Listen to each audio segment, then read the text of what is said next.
Hey everybody, Brandon here with Autoflow. Wanted to show you our new RO feature, or repair order authorization form is really what it is. Basically, we created this new place inside of your workflow. You can see here in my store, I have it attached to the waiting for authorization.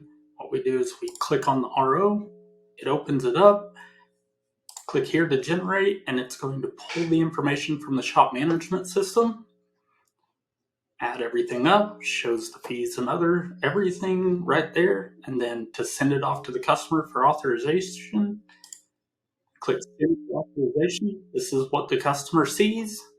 You can send text, send email, send text and email, however you want.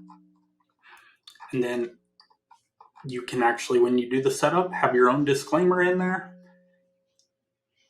Once you actually input their information, their name is going to show up here and signature. Once they sign it and click authorize, it will actually record their signature and the IP address of where they signed it from. So very hard for someone to combat that they did not actually sign for something. Anyway, that's our approval feature that was just released today. Thank you.